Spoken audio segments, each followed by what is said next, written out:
Muy buenos días, soy Josep María Vilarrubira y soy profesor de logopedia de la Universitat Ramon Llull, en Barcelona. Es un placer aceptar la invitación, un honor aceptar la invitación de la Cátedra MAZ para hacer una presentación sobre las alteraciones vocales en profesionales usuarios de la voz.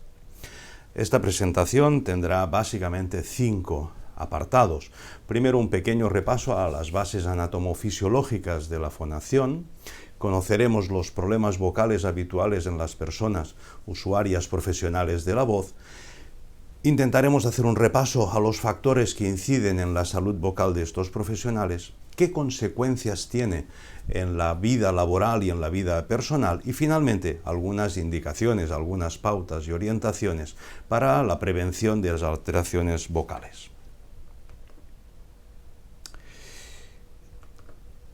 La voz no es una función de un solo órgano.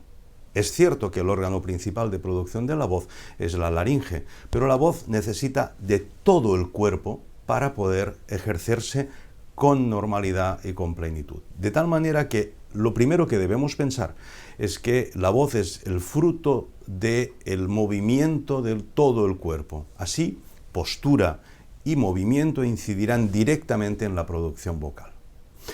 El segundo elemento importante y conocido por todos es la respiración. La respiración es el motor de la voz. Esta respiración viene del sistema respiratorio, este aire viene del sistema respiratorio, pero sabemos que el sistema respiratorio está perfectamente imbricado con el resto del cuerpo. Este aire llega ciertamente a la laringe, se produce un fenómeno de ondulación de la mucosa laríngea, que será el generador del sonido.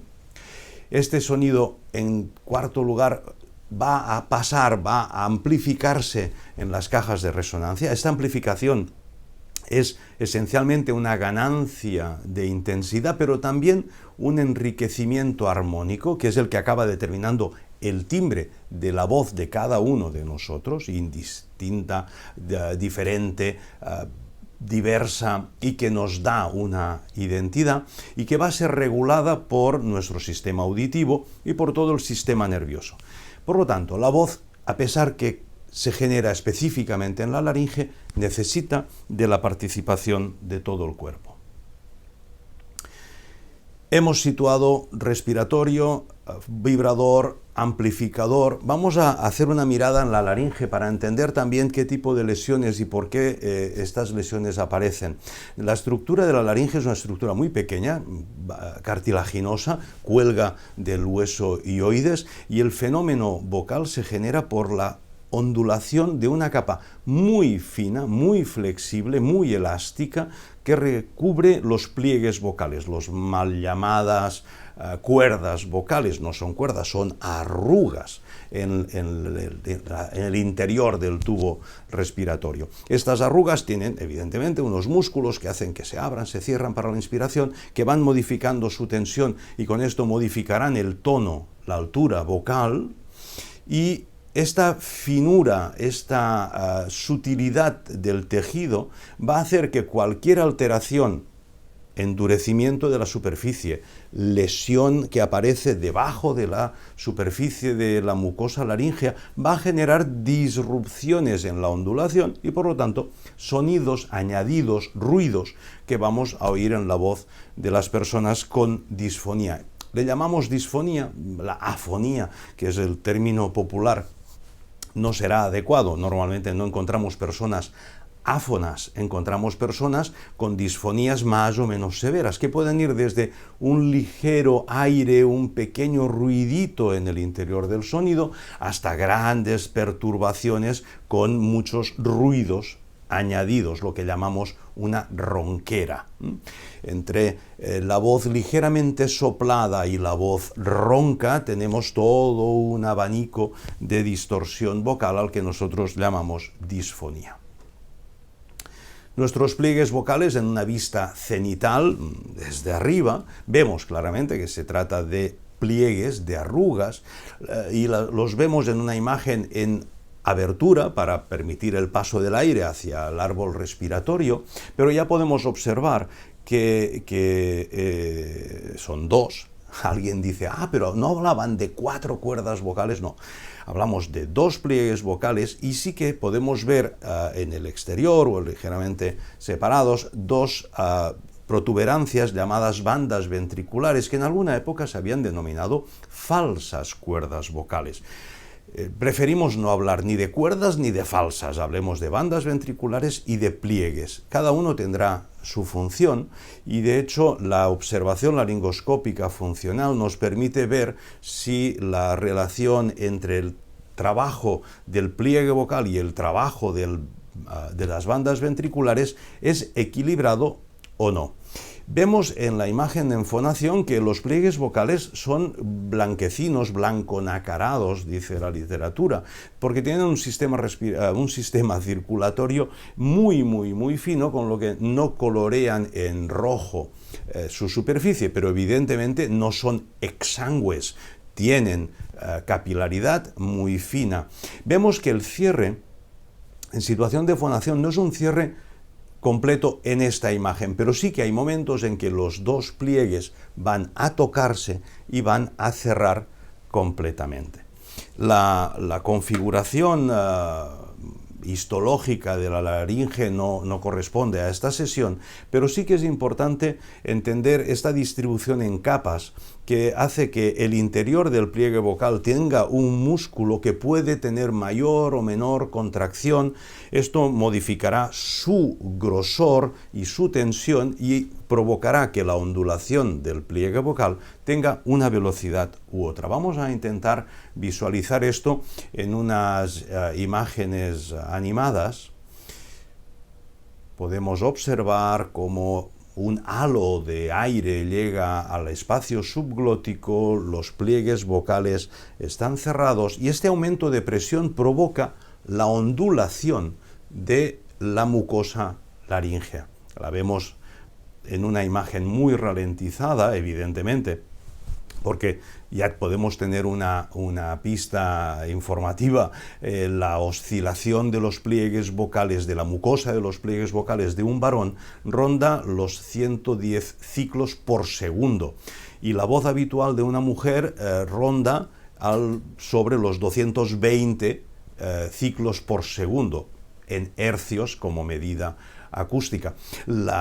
Hombre y mujer pueden ir estirando, alargando sus pliegues vocales, haciendo que la ondulación de la mucosa sea cada vez más rápida en la producción de sonidos agudos y podamos llegar a oscilaciones de 1200, 1400 ciclos por segundo o incluso en voces muy agudas, en voces de grito muy agudo, podemos registrar 2000 ciclos por segundo. Por tanto, estas imágenes que vemos aquí son claramente ralentizadas, son un efecto óptico, pero nos permite tomar la idea.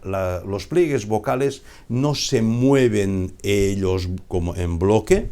El pliegue vocal está en su posición estable, horizontal, en el interior del cartílago tiroideo, y lo que ondula, lo que genera la voz es el movimiento de la mucosa, como si fuese una bandera que oscila al viento. Pongamos 2 banderas oscilando y tendremos la imagen de lo que podría ser la ondulación mucosa. Como hemos dicho, el pliegue vocal puede estar en mayor tensión, menor tensión, mayor contracción, menor contracción, y esto va a generar 2 mecanismos musculares, le llamamos mecanismo 1, mecanismo 2, o tiroaritenoideo, cricotiroideo, da igual la terminología anatómica, pero lo que nos va a dar es, en función de cómo trabajan estos músculos, tendremos sonidos graves o tendremos sonidos más agudos.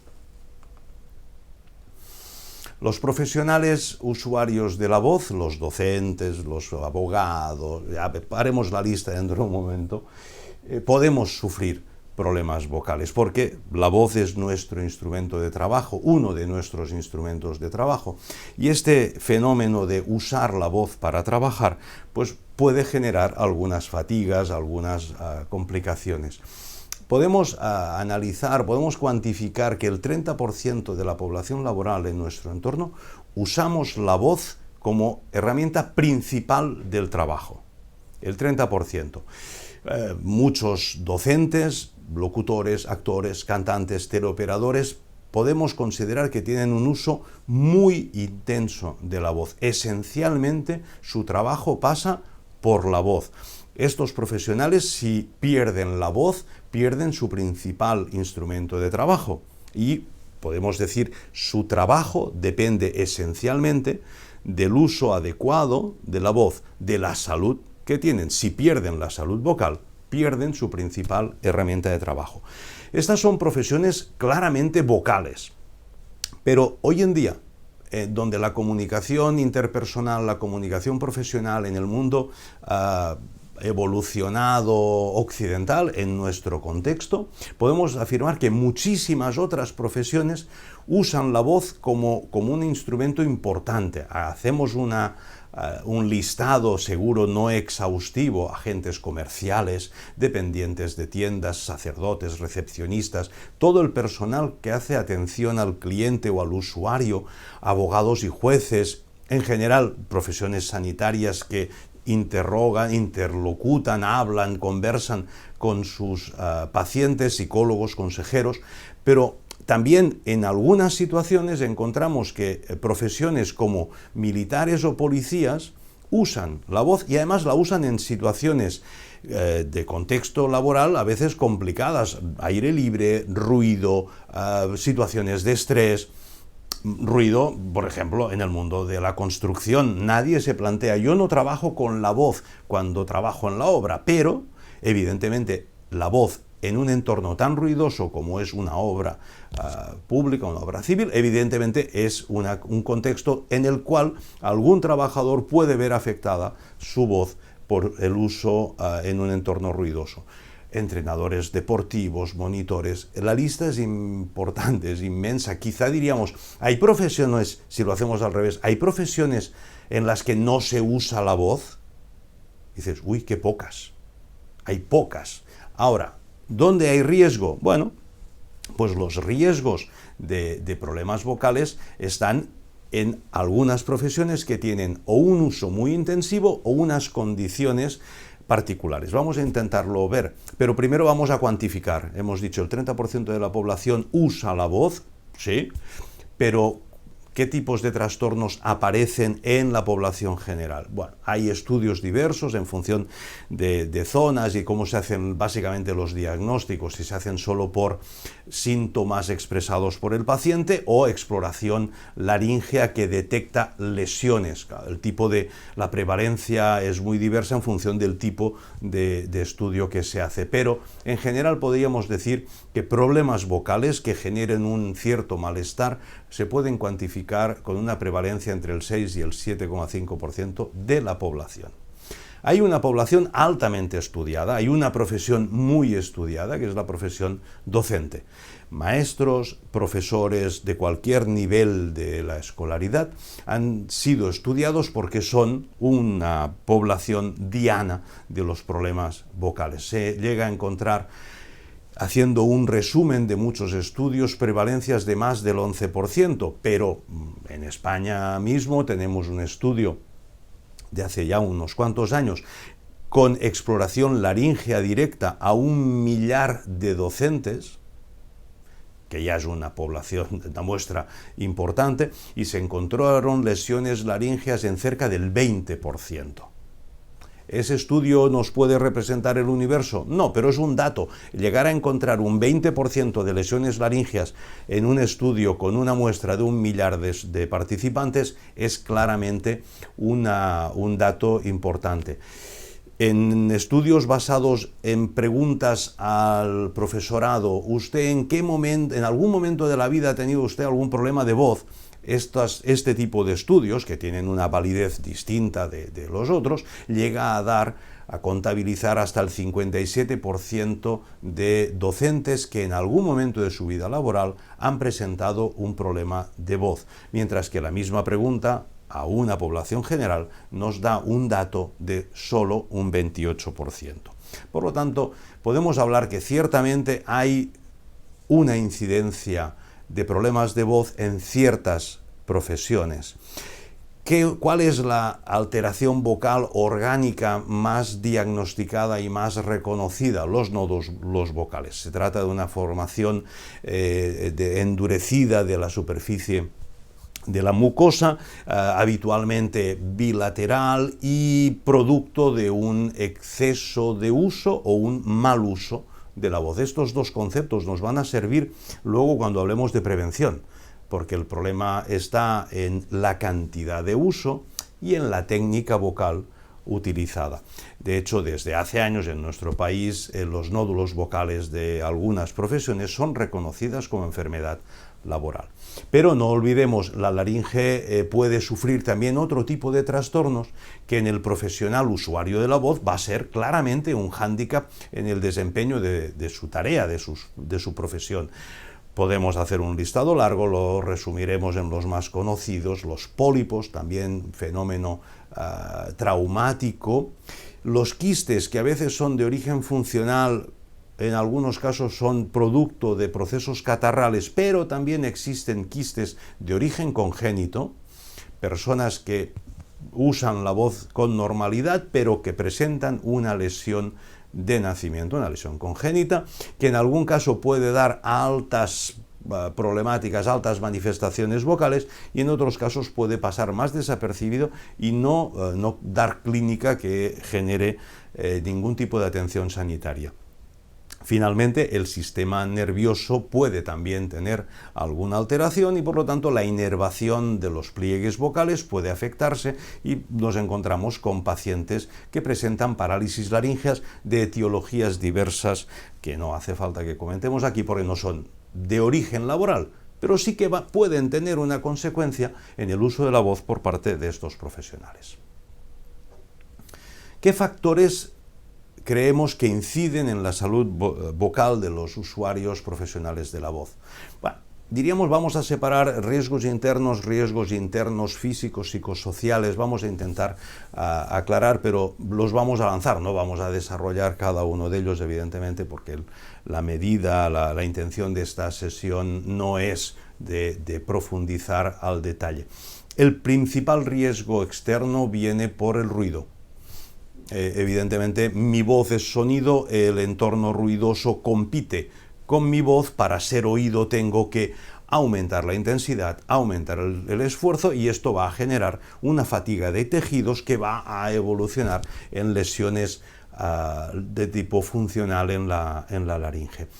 Hay otras condiciones del entorno laboral, del espacio laboral, como son la temperatura y la humedad, que también van a incidir. Aires acondicionados, exceso de resecación. Ahí también tenemos algunos factores que inciden en algunas profesiones. Profesionales que trabajan en cámaras frigoríficas con niveles de humedad muy bajos, temperaturas muy bajas, acostumbran a tener algunas dificultades de adaptación vocal y a veces presentan algunas alteraciones laríngeas derivadas de estas situaciones de entorno. También podemos hablar de acústica, ruido, pero también de acústica del espacio. Hay espacios con niveles de reverberación muy alto que generan una lucha entre mi voz y la resonancia de la sala. Algunas profesiones, no muchas, sufren la incidencia de productos irritantes. Algunos productos químicos, algún polvo puede afectar negativamente la función vocal. Hablamos de riesgo físico interno porque hay aspectos de cada uno de los individuos que inciden en la voz. Hemos dicho al principio, la voz es el producto de todo el cuerpo. Así, aspectos como dolores de espalda, rigideces musculares en la zona de hombros y cuello inciden directamente en la producción vocal. Hemos dicho también que cómo hablamos, cómo usamos la voz incide en la fatiga y es el camino para una alteración vocal. La mala técnica vocal, que no hemos aprendido ni la buena ni la mala, hemos aprendido a hablar de manera espontánea cuando éramos pequeños y con esa voz nos hemos ido a trabajar. Si nadie nos enseña o nos enseñan inadecuadamente cómo usar la voz en entornos ruidosos, en el aula, en el juzgado, pues probablemente vamos a usar nuestra voz habitual. Y esta técnica vocal que hemos aprendido de manera natural puede ser inadecuada cuando la aplicamos a un contexto laboral donde hay un esfuerzo o unas condiciones difíciles ambientales. Hemos comentado ya que tenemos unas lesiones de tipo congénito que pueden ser las generadoras de un problema vocal en las personas usuarias de la voz. Todo el sistema, todo el cuerpo puede estar también afectando a la voz. Personas con debilidad muscular, con mala salud general, con una condición física, obesidad, hipotonía general, rigideces musculares, todo este sistema corporal puede generar problemas de voz. Son factores en los que a veces será difícil incidir o incluso detectar cuando hacemos estudios poblacionales, pero cuando hacemos una incidencia directa en la prevención directa a la persona trabajadora, uno puede correlacionar el estado físico del paciente con las problemáticas, los problemas vocales que presenta. El último factor interno que quiero destacar es el factor vinculado a la audición. Hemos dicho al principio de la sesión que el sistema auditivo y el sistema nervioso van a ser el regulador de nuestra voz. Si mi sistema auditivo empieza a hacer aguas, y esto va sucediendo con la edad en todas las personas trabajadoras, el control, la gestión de la voz va a ser más difícil por problemas auditivos. Continuamos con otros factores de riesgo ya no físicos corporales, ya no de entorno físico, sino de condiciones laborales, de aspectos psicosociales vinculados al trabajo. Hay estudios muy determinantes que podemos poner encima de la mesa diciendo que las malas condiciones laborales, la mala atención a las necesidades y la distribución de tareas de la persona trabajadora, el apoyo social, el bajo apoyo social, la minusvaloración de ciertos trabajos y un mal liderazgo contribuyen a la aparición de problemas vocales. Esto nos lanza un link, nos lanza una conexión entre los problemas de la voz y la calidad de vida y la salud psicoemocional, la salud psicosocial. La voz no es solo cuerpo, la voz también es la expresión de nuestro bienestar, de nuestro malestar, de nuestra identidad, y el malestar social, el malestar emocional va a incidir negativamente. Tanto estos aspectos vinculados con el mundo del trabajo, como también directamente las estructuras de personalidad, la manera de ser, aspectos caracteriales.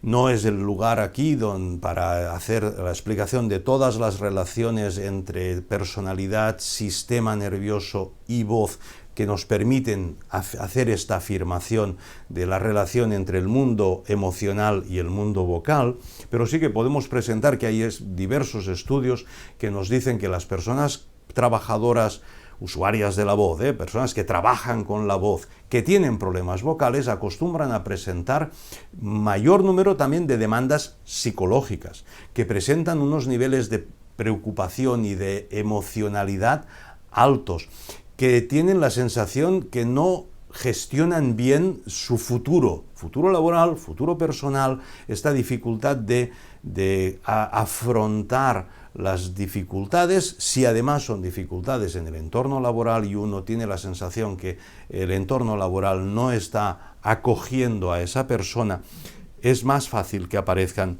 problemas de voz. Todo esto son factores, pero esto tiene consecuencias. Y las consecuencias nos van a ayudar a tomar conciencia de la necesidad de un cierto tipo de intervención preventiva y terapéutica, curativa, cuando sea necesaria. Consecuencias personales. Se ha observado, está estudiado que las personas con problemas de voz, las personas con disfonías crónicas, sean derivadas del trabajo o sean derivadas de otros fenómenos, tienen una pérdida de relación social. Disminuyen su número de llamadas telefónicas, por ejemplo. Dato curioso, tienen tendencia a reducir las relaciones sociales en general, su estado emocional empeora. Es aquellas personas que en un momento dado dicen no me apetece salir. ¿Por qué? Porque me canso de voz, porque estoy con poca voz, porque me cuesta que me oigan. Oye, yo me quedo en casa. Esto, que parece una decisión personal, resulta que es una consecuencia de un mal estado de salud. Y esto es una pérdida de calidad de vida. Y esto tiene consecuencias también en el mundo del trabajo. La persona con dificultades vocales intenta organizar su vida laboral evitando cierto tipo de actividades, evitando interacciones, modificando su planificación de trabajo, adaptándolo quizá no a la productividad o a la mejora del servicio que presta, sino en función de sus dificultades vocales. Claro, si yo pongo por delante mis problemas vocales antes que el cumplimiento del servicio que tienen encargado, ahí estoy generando una consecuencia en el ámbito laboral. La más clara es la aparición de bajas. ¿Existen bajas laborales por problemas de voz? Claro. ¿Declaradas enfermedad laboral? No muchas, porque muchos de los usuarios de la voz, de los profesionales que encuentran problemas en su voz, no acuden al servicio de salud laboral, sino que van directamente a pedir asistencia sanitaria al Sistema Nacional de Salud, con lo que nuestros datos de incidencia laboral no son del todo precisos, porque hay bajas debidas a problemas de voz que, al ser tramitadas por el Sistema Nacional de Salud, no entran claramente en los registros de problemas de salud laboral. Pero la disfonía no es una alteración inevitable. Usar la voz en el trabajo no quiere decir necesariamente que tenga que enfermar o que tenga que empeorar. Es posible la prevención y por esto estamos aquí. De hecho, hemos venido a hablar de esto y esta es la misión en la que instituciones como la Cátedra MAZ o los estudios de logopedia de las diversas universidades españolas, la logopedia, la otorrinolaringología, están no solo para la curación de los enfermos, sino también para la prevención. La prevención de los problemas vocales pasa esencialmente por la formación y la detección precoz. La formación no vamos a desarrollarla aquí, pero es posible hacer formación en técnica vocal, en higiene vocal para prevenir problemas de voz en las personas trabajadoras. Sí, parece que la más favorable, la más eficaz de las formaciones es aquella que combina tanto la información de pautas de higiene como un cierto entrenamiento vocal, porque hemos dicho que esa técnica vocal que hemos aprendido de manera natural es posible mejorarla, tener mejor técnica vocal para evitar estos problemas de la voz. Por lo tanto, formación permanente, detección precoz en manos de los servicios sanitarios laborales o en manos del Sistema Nacional de Salud, pero detección precoz para poder empezar a ayudar al paciente antes que las consecuencias que hemos explicado vayan disminuyendo de manera importante su calidad de vida. Y evidentemente esto realizado por equipos profesionales. ¿Qué profesionales? Aparte de, lógicamente, los servicios laborales de salud laboral, los médicos otorrinolaringólogos y los logopedas especialistas en voz. Los médicos hacen una detección, una exploración, un diagnóstico, unas indicaciones. Podemos empezar con detección, screening por cuestionarios online que permiten ya detectar personal laboral con riesgo de problemas de voz, exploraciones acústicas. Hay la posibilidad de tomar muestras de voz y que un sistema informatizado nos dé algunos datos relativos a la calidad de esa voz. Podemos llegar a la exploración videolaringostroboscópica, la visión directa de los pliegues vocales por parte de un médico otorrinolaringólogo que hará su valoración lesional, si hay lesión, y su valoración funcional.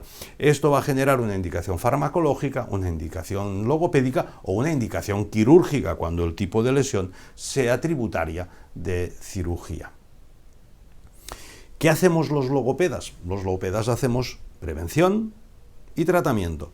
La prevención en forma de información, cursos formativos, divulgación, información al usuario, pero también tratamientos funcionales incidiendo sobre el gesto vocal. Y cuando hablamos de gesto vocal, ya lo hemos dicho, hablamos de todo, postura, respiración, y cuando hay intervención quirúrgica, el logopeda puede hacer una intervención prequirúrgica, preparando el campo quirúrgico para una intervención más eficaz y una posquirúrgica para facilitar la adaptación a la nueva voz.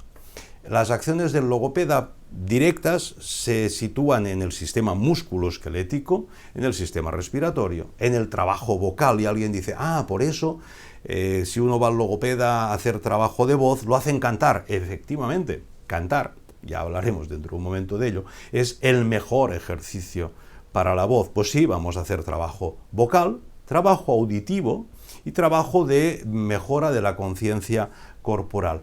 Pero también hay unas actuaciones indirectas sobre el paciente que el logopeda va a ir haciendo, va a ir instruyendo, dando conocimientos, dando pautas de higiene vocal que el paciente irá incorporando y incidirán positivamente en su salud vocal. Y finalmente, como hemos dicho que hay una relación, hay un link claro entre los trastornos de la voz y el mundo emocional, antes de una derivación al mundo de la psicología o al mundo de la psiquiatría, el logopeda puede hacer una orientación al paciente sobre la gestión del estrés y cómo afrontar las dificultades vocales, intentando entender que voz y relación con los otros están claramente relacionados. He seleccionado finalmente 12 pautas de salud vocal y las voy a ir lanzando como pequeños flashes, muchos de ellos son conocidos, pero vamos a hacer un pequeño énfasis en cada uno. Cuidar la salud física. El cuerpo es el que genera la voz. Un cuerpo enfermo, en general, un cuerpo débil, un cuerpo maltratado, va a tener una consecuencia en la voz. Este cuerpo necesita descansar y la voz es muy sensible a la fatiga cotidiana. Malas noches, noches mal dormidas, roncadores o roncadoras, personas que roncan, apneas del sueño, que generan una fatiga crónica, afectan directísimamente a la salud vocal. La voz es muy sensible a la fatiga del cuerpo. Tercera pauta, pista, huir del tabaco. Este es uno de nuestras luchas, nuestros caballos de batalla. Claramente el hábito tabáquico tiene una influencia negativa en la voz, en la salud laríngea, es causante directa de patologías como el cáncer de laringe, que nos puede llevar a una mutilación importante o nos puede llevar a la muerte, pero sin llegar ahí también sabemos que tenemos laringitis directamente relacionadas con el uso del tabaco. El sistema respiratorio, de hecho la laringe forma parte de este sistema respiratorio, su salud general va a incidir, así patologías como el asma, las alergias, ciertas dificultades respiratorias van a incidir en la producción vocal. Por lo tanto, que el paciente, que nuestro trabajador esté con una buena salud respiratoria va a favorecer la salud vocal. El quinto tip, la quinta pauta, la quinta indicación, está en relación con el sistema digestivo. Y alguien dice, ¿cómo? ¿Digestivo? Pero si esto... No, pues sí. Claramente, hay literatura que llega a cifrar en el 50% de los problemas vocales están relacionados con la salud digestiva, concretamente con el fenómeno del reflujo faringolaríngeo o el reflujo gastroesofágico, que genera una irritación, una inflamación inicialmente en la pared posterior de la laringe, pero que puede avanzar y generar una inflamación general en la laringe. Problemas de voz derivados de problemas digestivos. Y ahí sí que claramente los médicos de salud laboral, los médicos de salud general pueden incidir en la mejora del funcionamiento del sistema digestivo. Y un elemento también digestivo, pero que incide en todo el sistema, es la hidratación. Cuesta encontrar estudios científicos fiables que puedan medir la incidencia de la baja o alta hidratación en la salud vocal, pero ningún estudio lo desmiente. Nos cuesta medir, porque las necesidades hídricas de cada persona son distintas, en función muy claramente de todo el metabolismo corporal y de los usos vocales, del entorno más o menos húmedo o seco, y es difícil cuantificar, es necesario beber 2 litros de agua al día. Esta cifra y avalarla con estudios científicos yo no lo voy a hacer, pero sí que puedo decir que tiene relación y que por lo tanto que cada individuo busque un nivel de hidratación alto, adecuado a su forma de vida, esto sí que es un elemento de salud general y de salud vocal, que es de lo que estamos hablando hoy. Los segundos 6 para llegar a los 12, estos están relacionados con esta otra faceta, el link entre el mundo de las emociones y el mundo de la voz. La salud emocional debe cuidarse en general porque es un elemento de calidad de vida, pero porque tiene una incidencia directa en la voz. Sabemos que el ambiente laboral también participa negativa o positivamente en la salud vocal de las personas trabajadoras. Es posible planificar las actividades vocales sin dejar de cumplir nuestros compromisos, evidentemente. Es posible negociar con un trabajador que los momentos de uso intenso de la voz puedan repartirse a lo largo de la jornada para evitar momentos de sobrecarga. Esto es una indicación de salud, pero que no puede entrar en conflicto necesariamente con las responsabilidades laborales de cada uno. Hemos hablado del ruido. Evidentemente que es posible modificarlo, sí, pero claro, es difícil.